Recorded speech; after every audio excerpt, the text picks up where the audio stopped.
Hoje vamos dar prosseguimento na nossa revista, com a lição 2, intitulada A Graça Redentora de Cristo. O nosso texto base encontra-se na carta de Hebreus, capítulo 9, versículos 11 a 15, onde estaremos fazendo a leitura nesse momento. Hebreus 9, versículos 11 a 15.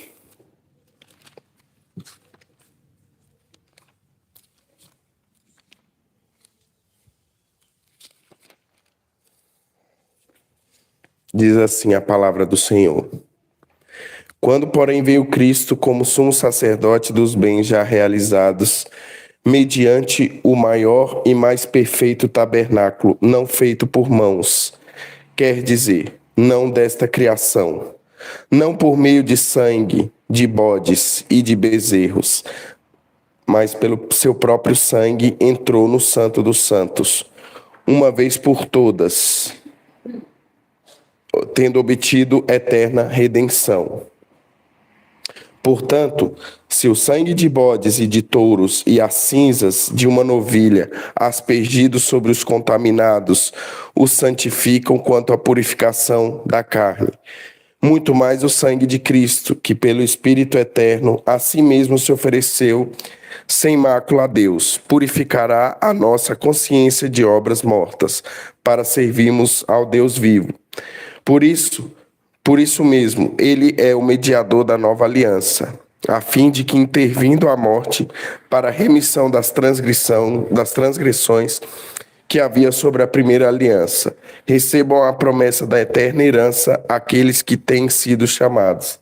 Rafa, pega uma água para mim, por favor.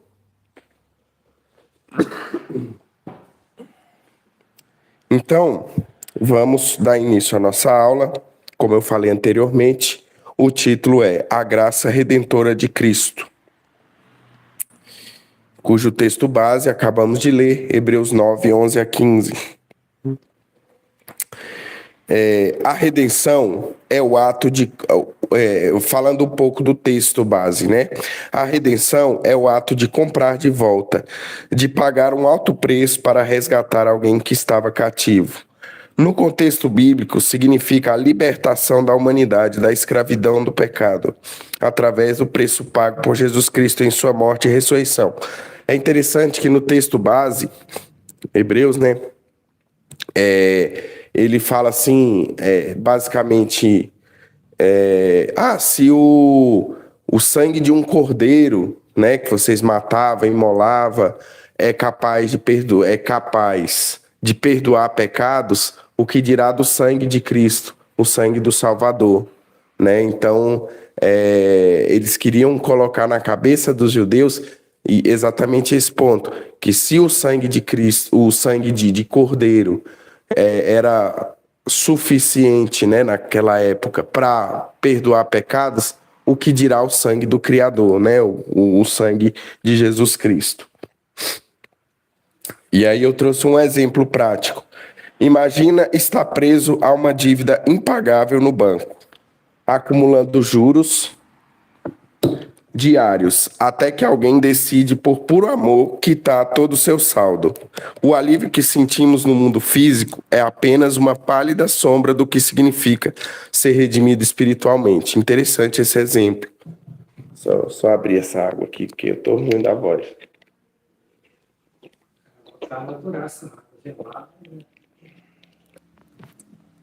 Então, é interessante o exemplo que eu trouxe.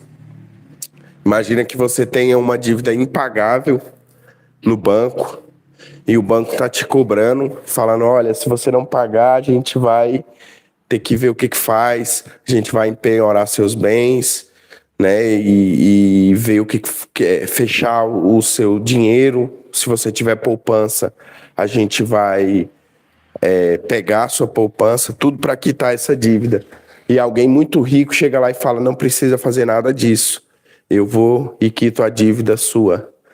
Né? Isso é só um exemplo bem pequeno do que foi a graça redentora de Cristo, que é o título da nossa da nossa aula de hoje. A revista define redenção literalmente como resgate. A encarnação e a morte de Jesus na cruz foram os meios de pagamento para quitar a nossa dívida gerada pela queda, nos libertando definitivamente. Oi. Deixa eu já fazer um comentário, porque isso é muito interessante e, graças a Deus, as pessoas, as denominações estão estudando mais a Bíblia e estão entendendo. Precisa ficar muito claro que essa dívida ela foi paga definitivamente. Essa justificação, tem pessoas que pensam, os que creem que a gente ainda não foi salvo, que pode ser salvo e pode não ser. Eles acreditam que essa justificação fica acontecendo. E não, essa dívida ela é paga de uma vez por toda. Nós somos justificados hoje e nunca mais precisaremos ser justificados desse pecado. Nós pecamos, né, como nós confessamos aqui o pecado, mas não se refere a esse pecado aí. Esse pecado é o pecado de Adão, o pecado que nós nascemos com ele, o pecado que leva para o inferno.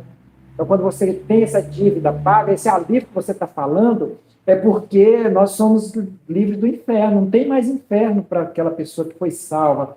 Foi pago. Não é que aí eu sou justificado hoje, aí daqui um mês eu sou justificado de novo, eu sou justificado. Seria assim, mas é que eu louvo a Deus novamente que muitos estão entendendo isso, que essa dívida é paga de uma vez por toda e você é paga, ela não tem como voltar. E se ela não tem como voltar, não tem como você perder a sua salvação. Isso. Não é verdade? Se tivesse a possibilidade de perder a salvação, com certeza a gente ia perder. E a dívida não era paga. E a dívida paga coisa nenhuma. Poderia ser paga. Aí haveria possibilidade, mas não. A Bíblia fala que ela foi paga, e esse verbo está no passado, realmente, ela foi paga. Faz sentido, porque se tivesse a possibilidade da gente perder, aí a dívida não foi paga. Foi. Ela talvez poderia ser. Exatamente. E eles estão entendendo isso, eu louvo a Deus. João, alguém pode ler para mim João 10:10? Evangelho do Senhor Jesus Cristo, segundo escreveu o apóstolo João, capítulo 10, versículo 10. 10:10? Isso. O ladrão vem somente para roubar, matar e destruir. Eu vim para que tenha vida, e vida é a vida. Interessante esse texto que ele fala sobre o final da redenção. Jesus não nos resgatou apenas para evitar a nossa condenação, o inferno, mas para restaurar a nossa comunhão com Deus, proporcionando uma vida plena com propósito, significado e alegria verdadeira, independentemente da circunstância. Interessante. Às vezes a gente pensa assim, Jesus morreu na cruz só para nos salvar. E não. Eu gosto de usar o exemplo que Jesus construiu uma ponte. Havia um vale, um abismo entre nós e Deus. E aí Jesus construiu uma ponte, né, com a nosso livre acesso a Deus. Então Jesus é a ponte até Deus, né, porque existia um vale, um abismo, que jamais a gente poderia ir para o outro lado. Mas Jesus construiu essa ponte. Muitas vezes as pessoas sobrevivem na rotina, mas não vivem plenamente, estão esgotadas, como um celular, sempre na bateria fraca. Jesus não veio apenas para evitar que o celular desligue, mas dá uma bateria infinita. Olha que exemplo interessante. Jesus não veio apenas para que o celular descarregue, ele veio para dar uma bateria infinita para o celular. Dá para entender bem esse exemplo. A graça de Deus tem um papel tríplice ativo. Ela cura, redime e vivifica. O objetivo dessa redenção é nos proporcionar a vida abundante que Cristo prometeu. Então, resumindo esse tópico, Deus não veio, a redenção de Jesus não é apenas para nos salvar, mas sim para dar livre acesso a Deus e uma vida abundante em Cristo. a resposta de Deus ao pecado. Romanos 5, 8 a 11. Alguém lê aí, por favor. Romanos 5, 8 a 11.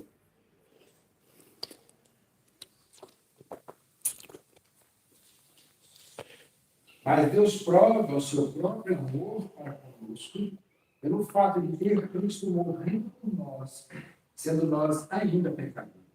Logo, muito mais agora, sendo justificados pelo seu sangue, seremos por ele salvos da ira. Porque se nós, quando inimigos, fomos reconciliados com Deus mediante a morte do seu filho, muito mais, estando já reconciliados, seremos salvos pela sua vida. E não apenas isso, mas também nos gloriamos em Deus por nosso Senhor Jesus Cristo, por intermédio de quem recebemos agora a reconciliação. Muito interessante. Destaca a iniciativa amorosa de Deus na salvação. Mesmo diante da rebelião humana, a queda de Adão e Eva e os nossos próprios pecados, Deus tomou o primeiro passo. E ai de nós se ele não tivesse tomado. A salvação é uma resposta divina, baseada na misericórdia e não no merecimento humano. Às vezes você pensa assim, eu vou ser salvo, fulano não. Por quê? Não é justo. O justo seria todo mundo ir para o inferno, esse é o justo. Mas Deus, na sua misericórdia, decide enviar o seu filho, morrer na cruz e salvar o seu povo, que não são todas as pessoas, né? O seu povo escolhido. E ai de nós se ele não tivesse dado esse passo. Ai de nós se o justo fosse aplicado, né? Como algumas pessoas falam, o jeito que a igreja presbiteriana pensa não é justo, né? Porque Deus salva algumas pessoas e outras não. O justo, se Deus aplicasse o justo, ai de nós. Essa pergunta que você fez, essa afirmação, dizendo que o outro não é salvo, às vezes eu olho para a pessoa perdida lá e falo, ele não é salvo, misericórdia, a comparação aqui é muito pesada, porque eu estou me referindo à parábola do filho pródigo, dos dois irmãos, aquele que ficou na casa do pai, não é, ali e tudo mais, e ele pensava assim, que quando o menino que saiu e vivia naquele mundo terrível, falou para o pai, mas eu nunca fiz nada na sua casa, e esse aí gastou todo o seu dinheiro com meretriz e fez isso e aquilo, e na hora de entrar para a festa, o menino o outro ficou do lado de fora. Essa festa é a festa da graça, é a festa da salvação. O menino entrou, esse filho pródigo, né, que saiu e fez esse absurdo com o pai. Por inveja. E aí o que acontece? Ele ficou do lado de fora. Então é por isso que eu não posso, por mais ser pior que a situação do outro está, e dizer não é justo. Não é mesmo, não. Eu tenho razão, só que o meu erro está achar que eu mereço, ele não. Ai de nós se Deus aplicasse a justiça. Ai de nós. No mundo atual, quando alguém erra conosco, se torna um inimigo, a tendência natural é o cancelamento e o afastamento. Deus fez exatamente o oposto, aproximou-se para resgatar quem o ofendeu.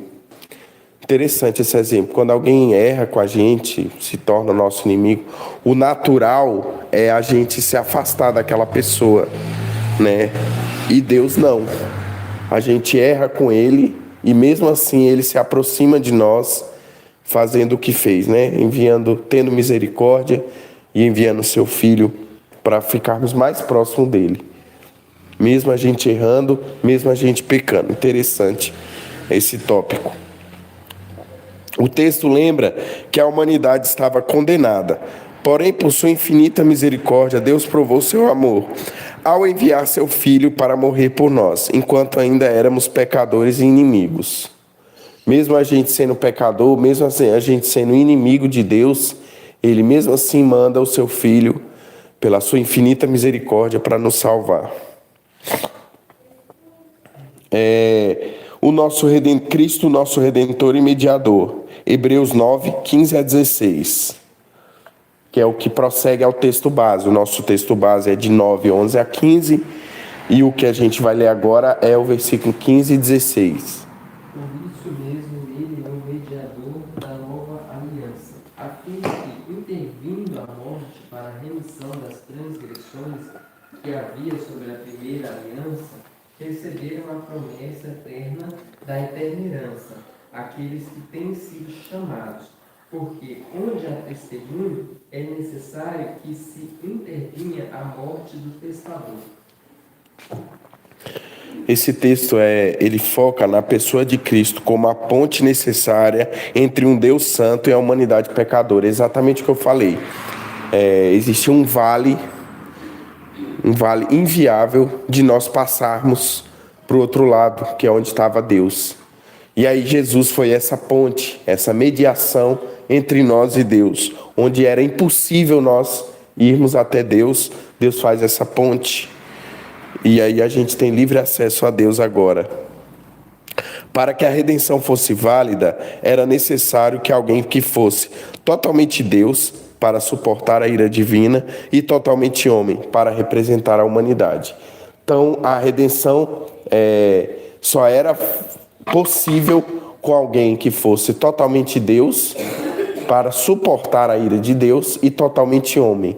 Ou seja, se dependesse de nós, estaríamos todos no inferno. Estaríamos todos condenados. Em conflitos judiciais ou empresariais graves, é necessário um mediador neutro, que entenda as duas partes para apaziguar os lados e fechar um acordo definitivo e justo. Precisa ter um juiz, né? Um exemplo no nosso cotidiano, sempre precisa ter um juiz. Cristo assumiu a natureza humana para mediar a nova aliança. Ele purifica a nossa consciência das obras mortas e interveio com sua morte para perdoar as transgressões. O preço da nossa paz. Isaías 53, 4 a 6.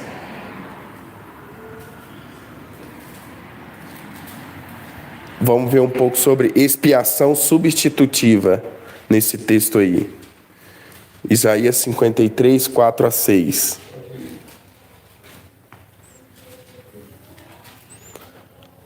Certamente ele tomou sobre si as nossas enfermidades e as nossas dores levou sobre si. E nós o reputávamos por aflito, ferido de Deus e oprimido. Mas ele foi traspassado pelas nossas transgressões e moído pelas nossas iniquidades. O castigo que nos traz a paz estava sobre ele, e pelas suas pisaduras fomos sarados.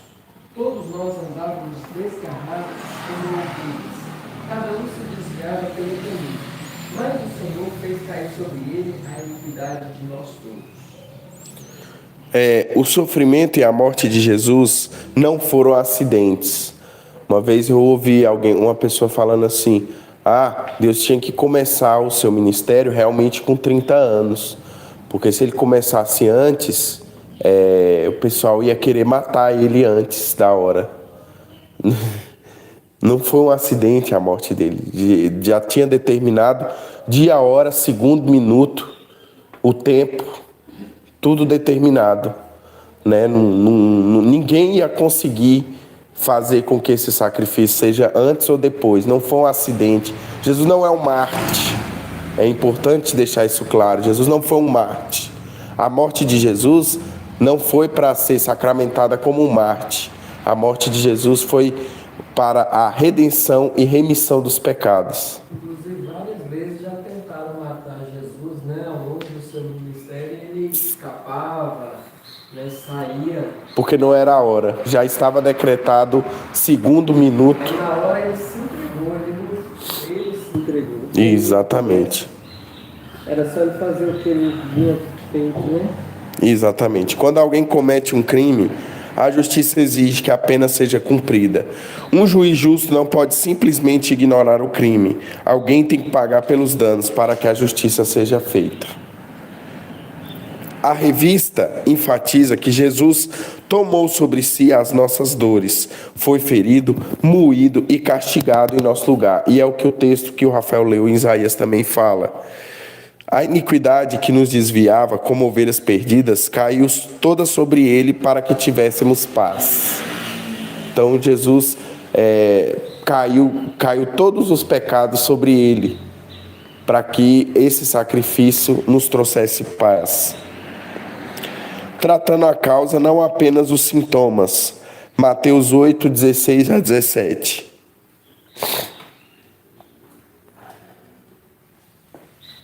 Mateus 8, 16 a 17. Isso, 16 e 17. Chegando a tarde, trouxeram-lhe muitos endemoniados, e ele meramente com a palavra expeliu os espíritos e curou todos os que estavam doentes. Para que se cumprisse o que era dito por intermédio do profeta Isaías. Ele mesmo tomou as nossas enfermidades e carregou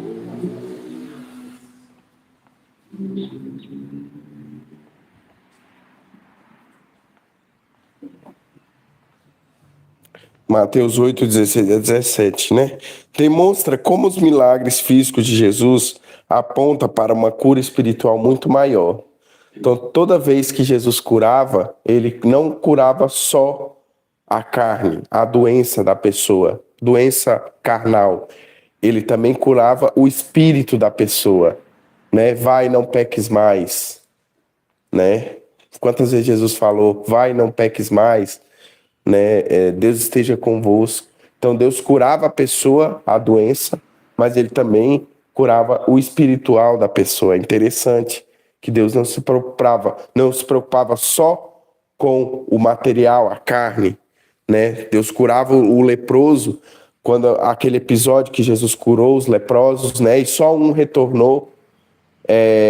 Deus trabalhou o espiritual daquele ex-leproso, né? Interessante que Deus não fazia só o milagre carnal, mas também se preocupava com a alma da pessoa. aquele paralítico foi descido do teto, a primeira palavra que ele falou, ele focou, a prioridade para ele não era o fato de ser paralítico, ele olhou para ele e falou, perdoados estão os seus pecados. Exato. Ele perdoou o pecado, até aos líderes religiosos falou que esse que perdoar pecado, ele acha que pode perdoar pecado. Aí foi que ele falou, vocês não acham que eu posso perdoar pecado, qual que é mais fácil de ser? Perdoar os seus pecados, ele perdoa o seu leito e anda. E o cara estava na cama, ele em braço e perna, ele queria dar prédio para ele. Aí falou, pega a sua vontade para saber do filho do homem, com autoridade sobre os céus e a terra, pega a sua cama aí, meu amigo, vai embora. Interessante. Tomar um paracetamol para uma dor de cabeça constante não resolve o problema, se a causa for um problema mais profundo. Um médico sábio trata a raiz, não apenas mascara a dor. Então, o médico ele não vai passar um paracetamol somente. Ele vai estudar a causa daquela dor. Ele não vai te passar... O dentista não vai te passar um anti-inflamatório. Ele vai fazer um canal. Ele não vai ficar te passando anti-inflamatório para dor de dente. Ele vai fazer o canal, que é a raiz do problema. Sim, mas a grande questão Diácono, é que nos nossos dias é a minha tristeza e a minha oração, porque a maioria dos pregadores, principalmente na mídia, eles fazem exatamente o papel desse médico, como se diria, por aí, meia boca. Eles eles dão paracetamol. Você não vê. Eu já acompanhei, eu já fui auxiliar de igreja, de pastores que eu nunca vi. Trabalhei com ele 2 anos, nunca via falar sobre pecado. Ele não consegue falar sobre culpa, sobre pecado. E na televisão as pessoas só oferecem mesmo solução imediata, solução para a saúde física, para a vida financeira. Não fala, você é miserável. Você vem na minha igreja, tal, você pega um ônibus e desce porque você é um miserável, assim como eu, e você precisa desesperadamente. Não fala isso. E é exatamente isso que Jesus fazia. Até os que Jesus curou fisicamente, ele focava primeiro na alma, porque senão, o que adianta curar o físico da pessoa e ele continuar terrivelmente enfermo? A alma. Exatamente. A revista cita um autor chamado Moody. Esse autor, ele explica que as curas de Jesus, que Jesus realizava, era evidência de sua competência para lidar com a causa principal. As curas foram cumprimentos parciais, que se completaram definitivamente no Calvário. Olha só, eu vou ler essa frase de novo. As curas foram cumprimentos parciais, que se completaram definitivamente no Calvário. Muito interessante isso. Próximo tópico, a missão terapêutica da igreja. Mateus 11, 28 a 29. 28 e 29. Mateus E você, 11, Rafa? Salmo 19, 7. Mateus 11. 28 a 29. Isso, Mateus 11, 28 e 29. Vinde a mim todos que estáis cansados e sobrecarregados, e eu vos aliviarei. Tomai sobre vós o meu jugo e aprendei de mim, porque sou manso e humilde de coração, e achareis descanso para as vossas almas. Salmo 19, 7. 28, Rafa. Hã? Salmo 28, 7. Ou é 19, desculpa, é 19 mesmo. É 28 é o do meu pai. A lei do Senhor é perfeita e restaura a alma. O testemunho do Senhor é fiel e dá sabedoria aos simples. Esses dois textos, eles refletem sobre a continuidade do ministério de Cristo através dos cristãos hoje. A igreja é a agência escolhida por Deus para espalhar a mensagem de cura e alívio espiritual para uma humanidade cansada e sobrecarregada pelo pecado. Portanto, a missão terapêutica da igreja. Qual é essa missão? Vivemos a era da ansiedade e do cansaço crônico. As pessoas procuram alívio em entretenimento, consumos e vícios, mas continuam sentindo um vazio e um peso esmagador no peito. Muito interessante. A lição afirma que a missão da igreja é ser portadora da palavra que redime. O nosso papel hoje é anunciar o convite de Cristo para que os oprimidos encontrem verdadeiro descanso em seu jugo. Agora vamos dar uma focada no que a revista fala do tríplice ofício de Cristo. Ela dá uma ênfase nesse tópico. Essa questão do tríplice ofício, uma coisa interessante aqui, que está na revista, aqui, ó, segundo Mateus, o método usado por Jesus era curar. Para curar é a sua palavra. Meramente com sua palavra expeliu os espíritos e curou todos que estavam doentes. A igreja é portadora dessa poderosa palavra que redime o homem de todas as misérias impostas pelo pecado. Jesus, meramente com sua palavra, ele curava, ele expulsava os demônios, ele tinha autoridade.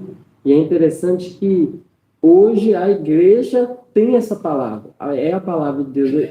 Daí a importância fundamental da palavra de Deus, da pregação da palavra, da exposição bíblica, do estudo da palavra, porque se a gente vê o tanto que a palavra de Deus é poderosa, para transformar um ser humano totalmente, uma pessoa cativa, e só com a palavra, e a igreja tem esse tesouro.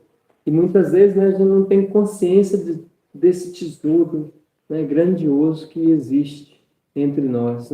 Muitos não valorizam, até mesmo pessoas que frequentadores da igreja, eles focam mais em outras, não que outras coisas não sejam boas, são maravilhosas, os cânticos, os outros demais momentos litúrgicos são maravilhosos, mas a palavra é o centro, é exatamente aquilo que é mais importante, eles não dão. Muitos saem na hora da pregação, ou ficam distraídos no momento mais especial, porque aquele é o momento da cura, porque nós, de fato, somos curados, somos restaurados, perdoados e fortalecidos. É por meio da palavra. Esse é o canal. E as pessoas não entendem. Muitas pessoas não entendem isso e não se importam com a palavra. Jesus, meramente com a sua palavra, ele fazia muita coisa. Exato. Nós falamos sobre a graça redentora de Cristo e agora nós vamos falar como Cristo atua nessa redenção através de 3 ofícios. O que são ofícios? Primeiro, para a gente entender.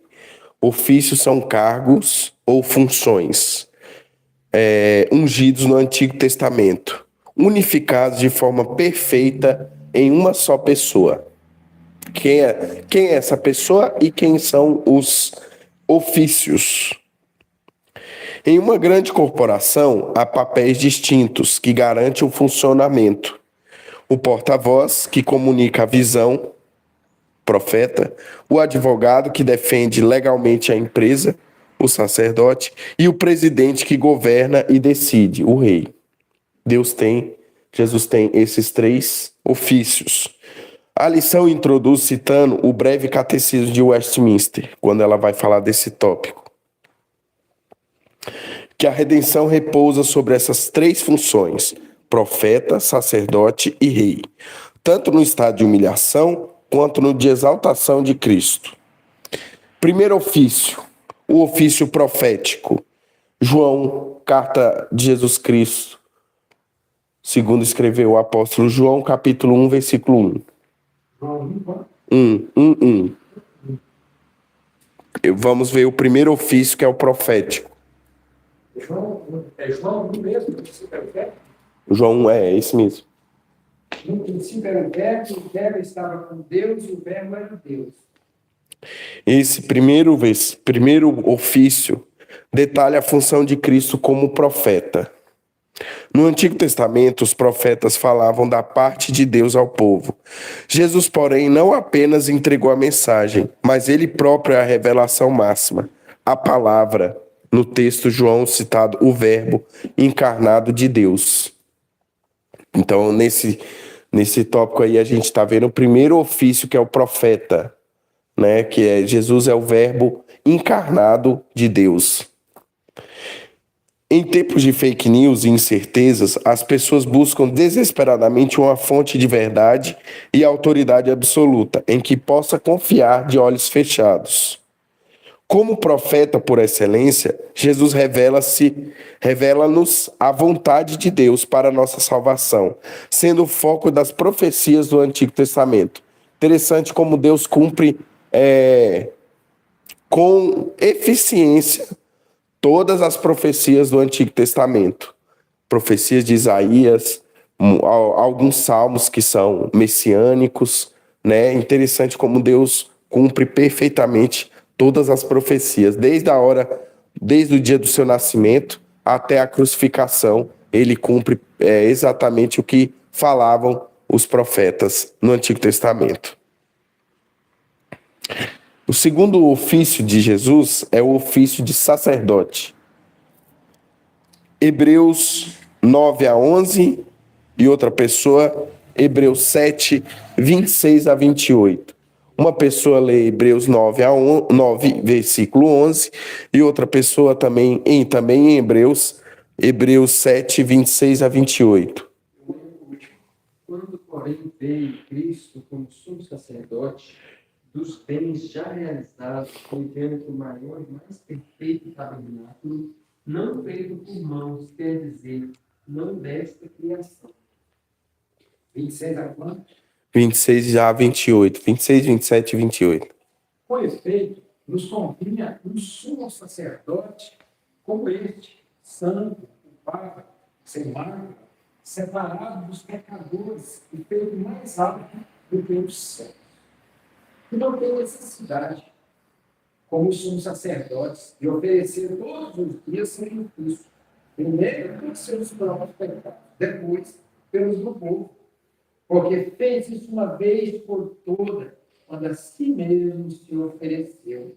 Porque a lei constitui os sumos sacerdotes a homens sujeitos à fraqueza, mas a palavra do juramento, que foi posterior à lei, constituiu o Filho, perfeito para sempre. Então vamos discorrer um pouco desse ofício de sacerdote de Jesus Cristo. O papel de Cristo como sumo sacerdote. Diferente dos sacerdotes humanos que ofereciam animais e precisavam de purificação, Jesus era perfeito e ofereceu a si mesmo. Ele é simultaneamente o sacerdote, quem oferece, e o sacrifício, a oferta. Então, Jesus é o sacerdote que oferece a oferta e ele também é o próprio sacrifício vivo, né, que morreu numa cruz para a redenção dos pecados. O sacrifício de Cristo foi de si mesmo, de valor eterno, e feito de uma vez por todas para satisfazer a justiça divina e fazer contínua intercessão por nós. Trazendo para o nosso cotidiano, é como precisar falar com uma autoridade suprema e inacessível e descobrir que o próprio filho dessa autoridade se dispôs a ir até lá e interceder diariamente e pessoalmente em seu favor. Muito interessante. É como se você precisasse falar com uma autoridade totalmente inviável, falar com essa autoridade, e o próprio filho dessa autoridade se dispôs a ir até você interceder e pessoalmente a seu favor. Muito interessante esse ofício de sacerdote. Porque Jesus é o sacerdote e é a oferta. Ele é o sacerdote, que é quem prepara a oferta, quem oferece a oferta, e ele é o próprio sacrifício, a própria oferta. E o último ofício de Jesus é o ofício real. Esse é o mais óbvio, né? Jesus é rei. Esse é o mais óbvio que tem. Onde que está escrito isso na Bíblia? Isaías 9, versículos 6 a 7 e Apocalipse 17, 14. Vou ler o último. Apocalipse quanto? 17, 14. Isaías 9, 6 e 7.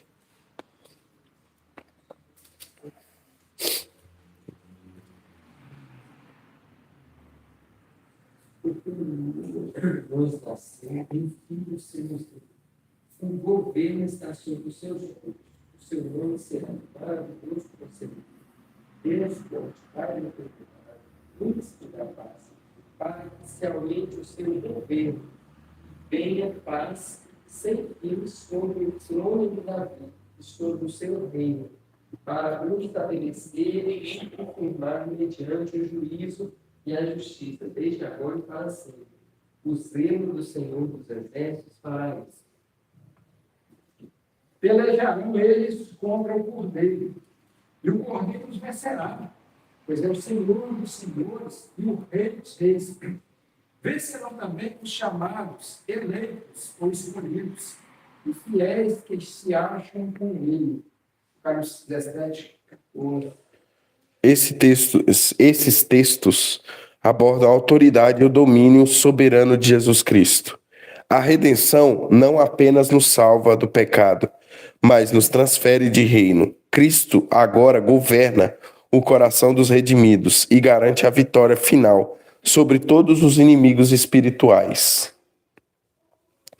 Em um mundo estável e perigoso, os cidadãos procuram governantes que ofereçam segurança, leis justas e proteção contra ameaças externas. O reinado espiritual de Cristo oferece essa segurança de forma eterna. Ou seja, a gente sempre, quando vai votar, escolhe um político que seja justo, que seja correto nos seus caminhos, que não seja ímpio. E o reino de Cristo, ele já tem tudo isso naturalmente. É um reino perfeito, que não precisa ser avaliado se é honesto, se é correto, se não é ímpio, não. O reino de Cristo, ele não tem essas coisas humanas. Ele já é perfeito por natureza. Como rei, descendente de Davi, senhor dos senhores, Cristo atua sujeitando-nos a si mesmo, com amor, nos governando, protegendo e subjugando todos os nossos inimigos. Esse foi os 3 ofícios de Cristo: rei, sacerdote e profeta. Agora vamos para a aplicação da obra pelo Espírito Santo. Hebreus 9:14.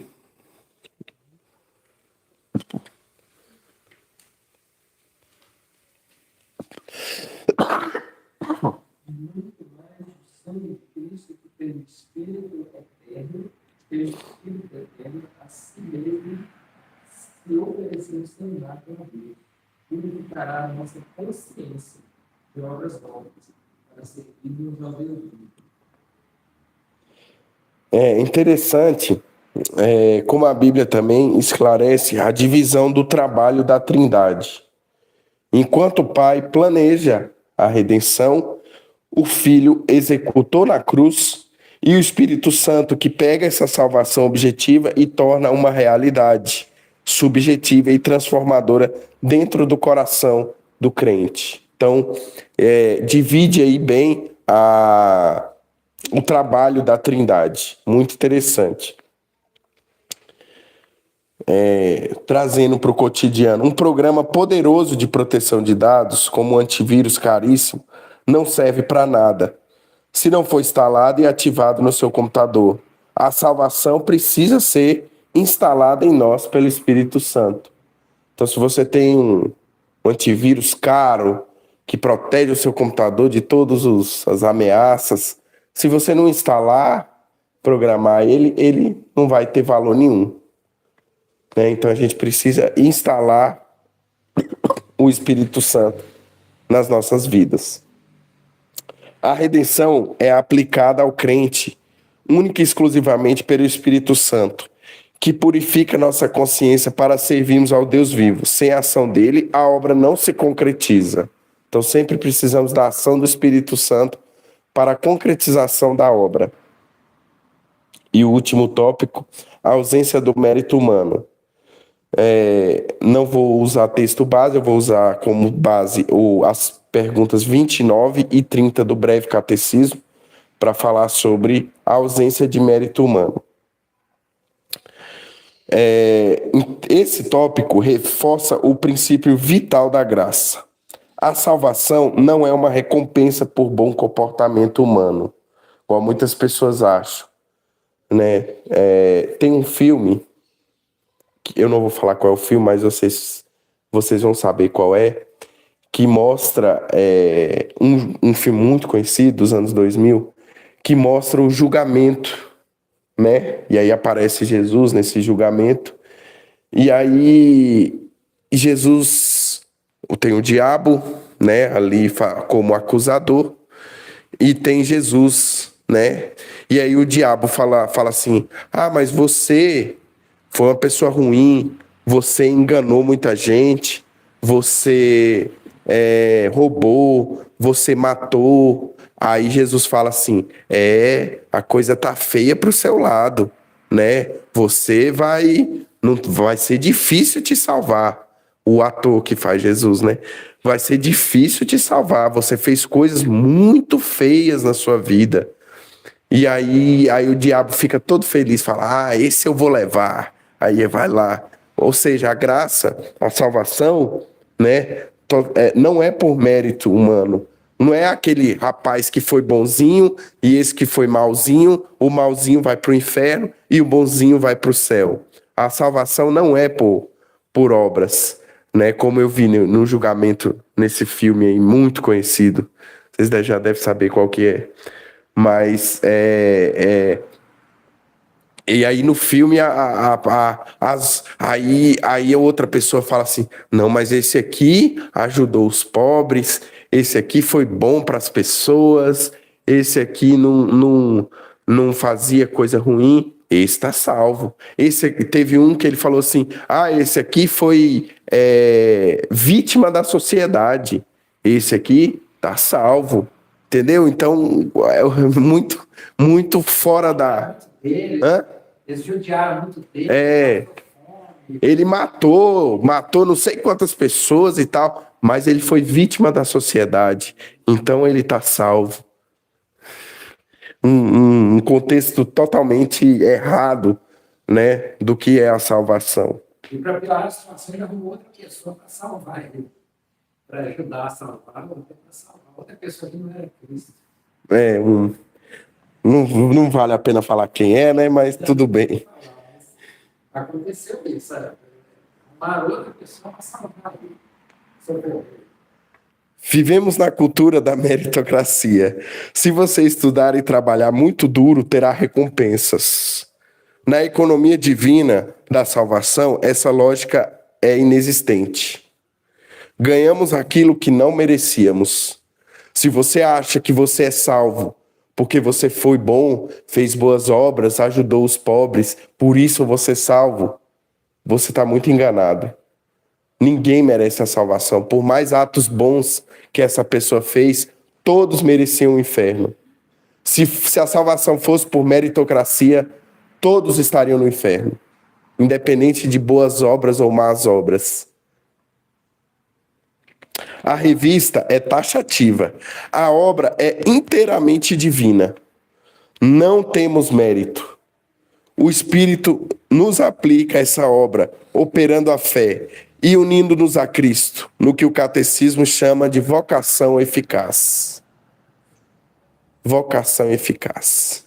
Isso que parece ser desesperador é muito confortador para a pessoa justa, a pessoa honesta, né, justa, a pessoa que tem um pensamento assim honesto, porque ele fala, então eu tenho chance. Porque ele entende que ele realmente não é bom, senão ele está totalmente equivocado. Então, quando ele sabe que ele não é bom, ele fala, então realmente tem chance para mim, porque se é assim, se não é por justiça, não é por ser bonzinho, eu não sou, então eu tenho oportunidade, eu tenho chance. Exato. Então é essa aula que eu tenho para trazer hoje. Vamos fazer uma oração, finalizar.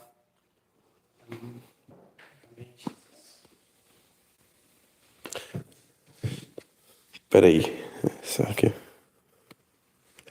Senhor meu Deus, meu Pai, entramos na Tua presença, Senhor Jesus, para agradecer primeiramente pela graça redentora de Cristo, que foi falado hoje, Senhor Jesus. Se não fosse pela Sua misericórdia de enviar o Seu Filho para morrer na cruz, todos estaríamos condenados, Deus. Somos infinitamente gratos pela Sua misericórdia, Senhor, pela graça redentora de Cristo. Não é mérito nosso, não é mérito do outro. É a graça redentora de Cristo, a misericórdia do Senhor para as nossas vidas, Senhor Jesus. Nos abençoe nesse dia, nos dê um resto de domingo abençoado, um culto também abençoado. É no Teu nome que eu te peço e te agradeço. Amém. Amém.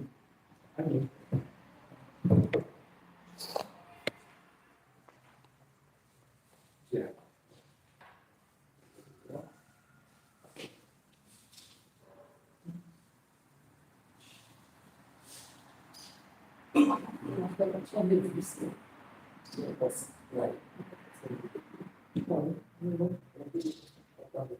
Tchau.